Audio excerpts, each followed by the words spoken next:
नमस्कार प्यारे विद्यार्थियों, ऑनलाइन कक्षा में आपका हार्दिक स्वागत है। मैं सोहनलाल, सहायक आचार्य हिंदी साहित्य, गवर्नमेंट गर्ल्स कॉलेज खेरवाड़ा। आज हम जिस टॉपिक का अध्ययन करने जा रहे हैं वह बीए सेकेंड ईयर की हिंदी साहित्य के प्रश्न पत्र द्वितीय के कवि केशवदास की जो रचना रामचंद्रिका है उसकी व्याख्या से संबंधित है। रामचंद्रिका व्याख्या खंड के अंतर्गत अंगद रावण संवाद है। उस संवाद का एक पद्यांश आज हमने एक व्याख्या के रूप में लिया है और उसकी व्याख्या हम समझने का प्रयास करेंगे। तो सबसे पहले वो पद्यांश आप देख लीजिए।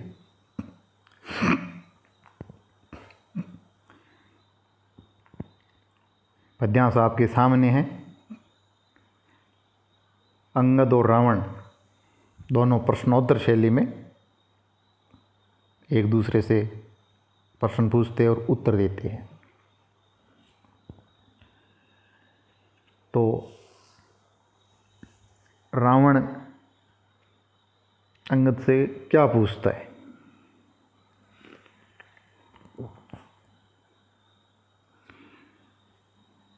कौन के सूत बाली की, वह कौन बाली न जानिए।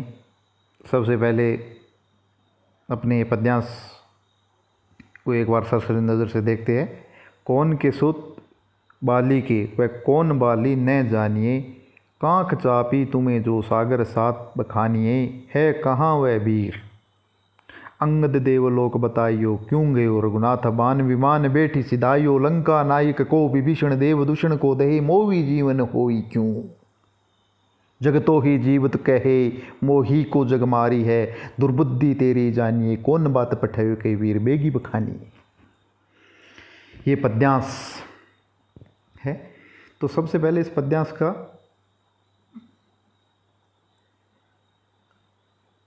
संदर्भ क्या है?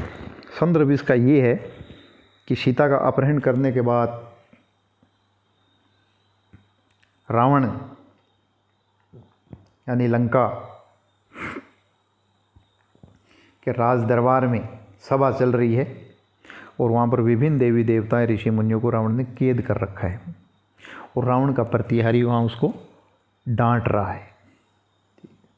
इन बिटवीन, इसी बीच अंगद जो कि भगवान श्री राम के दूत बनकर लंका गए हैं, उस रावण के राजसभा में प्रविष्ट होते हैं। प्रविष्ट होते ही रावण उनसे उनका परिचय पूछता है। ये है इसका संदर्भ। और प्रसंग में भी यही बात है कि भगवान राम ने अंगद को दूत के रूप में लंका भेजने पर राम रावण का परिचयात्मक संवाद है। अब इसकी व्याख्या को अपन देख लेते हैं एक बार। कौन के सूत, ये रावण पूछता है कि भाई तुम किसका पुत्र है। सूत मतलब पुत्र। तो अंगद क्या कहता है? बाली की। क्या मैं बाली का पुत्र हूँ। फिर ये रावण पूछता है वह कौन बाली, कि कौन बाली, मैं नहीं जानता, नहीं जानिए, मैं किसी वाली को नहीं जानता। कौन है बाली। कांख चापी तुम्हें जो सागर सात न्यात बखानी है। अंगद क्या कहता है? ये अंगद का कथन है कि बाली वह वीर पुरुष था जो तुम्हें काख यानी बगल में दबाकर 7 समंदरों में डुबो कर रखा था। इसका मतलब है बाली ने तुझे लंबे समय अपनी बगल में दबा कर रखा था। मैं उस बाली की बात कर रहा हूँ। तब रावण क्या कहता है कहाँ वह वीर। कि वीर वो वीर है जो बाली अब कहाँ है। अंगद देवलोक बताइयो। अंगद कहते हैं वे देवलोक चले गए हैं। फिर वापस रावण पूछते हैं क्यों गए हो, बाली को देवलोक किसने भेजा, अर्थात उनकी मृत्यु कैसे हुई। तो अंगद क्या कहता है? रघुनाथ बान विमान बैठी सिधाइयो। रघुनाथ श्री राम ने अपने बाण रूपी विमान में बिठाकर उनको स्वर्ग भेज दिया है। फिर रावण अंगद से पूछा लंका नायक को, कि आप ये बताइए लंका का नायक कौन है, लंका का राजा कौन है। तो अंगद क्या कहते हैं, विभीषण देव दूषण को दहे, देवताओं के जो दुश्मन हैं, ठीक है, उनको, उनका सर्वनाश करने वाले विभीषण ही लंका के नायक है, लंका का राजा है। तो रावण क्या कहता है, मोही जीवन हो ही क्यों, क्या मेरे जीते मेरा छोटा भाई विभीषण लंका का उत्तराधिकारी कैसे हुआ। तो अंगद क्या कहता है, जग तो ही जीवित कहे। अंगद रावण को कह रहा है कि जग तुझे जीवित नहीं कहता, तुम तो कब का मर चुका है। तो रावण फिर क्या कहता है, मोही को जग मारिए। रावण अंगद से पूछता है कि मुझे जग में किसने मारा है, मतलब कौन मार सकता है मुझे, किसने मारा है।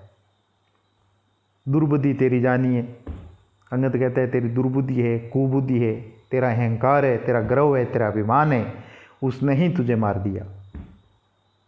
तो फिर रावण उससे पूछता है कौन बात पठाई हो, तू यहाँ किस बात के लिए आया है। कही वीर बेगी पकानी है, बेगी मतलब जल्दी जल्दी जल्दी अपनी बात कहिए, तू यहाँ किस लिए आया है। तो विद्यार्थियों ये इसकी एक व्याख्या है, लेकिन व्याख्या में कुछ प्रसंग है, जैसे मैं बता देता हूँ बाली कौन था। जब रावण ने सीता का हरण किया और श्रीलंका चला गया, तो सीता को ढूंढने के लिए राम लक्ष्मण लंका की ओर चले। तो उस समय दक्षिण भारत में बाली और सुग्रीव दो भाइयों का राज्य था। बाली इसका बड़ा भाई था और बड़ा ही दुष्ट प्रवृत्ति का था, लेकिन बाली को भगवान शिव से एक वरदान मिला था कि तेरे सामने जो भी युद्ध करेगा तो तेरी शक्ति है, सॉरी जो सामने वाले की शक्ति है मतलब शत्रु की शक्ति, वो तेरे में आ जाएगी और तुम कभी भी पराजित नहीं होगा। सपोज कीजिए आपकी और मेरी लड़ाई हो रही है, जैसे ही आप मेरे सामने आए तो आपकी शक्ति मेरे में आ गई, तो कौन जीतेगा, स्पष्ट है मैं जीतूंगा। बस बाली को ये वरदान था, इसलिए बाली को कोई भी हरा नहीं पाया। और इसी बाली ने रावण को 7 दिन अपनी काख में बगल में दबाए हुए रखा था। ये दुष्ट प्रवृत्ति का। जैसे राम उसके राज्य में सीता को ढूंढते ढूंढते पहुँचे, तो सुग्रीव और राज्य की प्रजा ने भगवान राम से विनती की कि ये बाली हमें कष्ट दे रहा है और कृपा करके इसका आप वध कीजिए। तब भगवान राम ने वृक्षों की आड़ लेकर अपने धनुष बाण से बाली का वध किया। भगवान राम ने वृक्षों की आड़ इसलिए ली कि बिल्कुल सामने आकर वो भी बाली का वध नहीं कर सकते थे, क्योंकि जो बाली को वरदान था उसके अनुसार भगवान राम की शक्ति बाली में चली जाती, इसलिए भगवान ने छुप कर इसका वध किया था। और जो बाली का राज्य था फिर वो सुग्रीव को सौंप दिया, और सुग्रीव का बेटा है वो है अंगद। ठीक है। और इसी समय में एक और प्रसंग आया है, लंका नायक को विभीषण। ये विभीषण रावण के छोटे भाई थे और राम के भगत थे। जब सीता का हरण हुआ तो विभीषण ने बड़ा समझाया रावण को कि आप ऐसा दुष्ट कुकृत्य मत करो, लेकिन रावण बड़ा अहंकारी, बड़ा घमंडी था। उसने विभीषण की बात को माना नहीं और भरे हुए राज दरबार में विभीषण को लात मारकर लंका से बाहर निकाल दिया, और फिर यही विभीषण भगवान राम की शरण में आ गए। तो ये व्याख्या अब आपके सामने है। ये अपने कर ही ली है। अब विशेष में चलते हैं, क्या है काव्य सौंदर्य, क्या है शिल्प सौंदर्य, क्या है भाव सौंदर्य, क्या है। इन सब को एक विशेष के अंतर्गत अपने रखते हैं। तो है क्या, सबसे पहले छंद देखो इसमें, छंद केशवदास ने जो छंदों की रचना की है उसमें छंद यही है, मने हरण कवित छंद है। दूसरी बात, गजब की स्वांद शैली का प्रयोग हुआ है इस मने हरण कवित्व में। देखो प्रश्नवाचक चिन्ह का प्रयोग कर करके कवि केशवदास ने अपनी अद्भुत बुद्धि का परिचय देते हुए कितना जीवंत स्वांद की रचना की है। श्लेष और अनुप्रास अलंकार इस पद्यांश में अपने को देखने को मिलता है। सरल सुबोध ब्रज भाषा का प्रयोग हुआ है। अंगद की बुद्धि देखो, बुद्धि चातुर्य और प्रत्युत्पन्नमति, मतलब तुरंत उत्तर देने की जो कला है, हाजिर जवाबी का सुंदर प्रयोग इस पद्यांश में हुआ है। प्रश्नोत्तर शैली में मने हरण कवित्व का सुंदर प्रयोग कवि केशवदास ने किया है। ये इसका काव्य सौंदर्य आपके सामने है।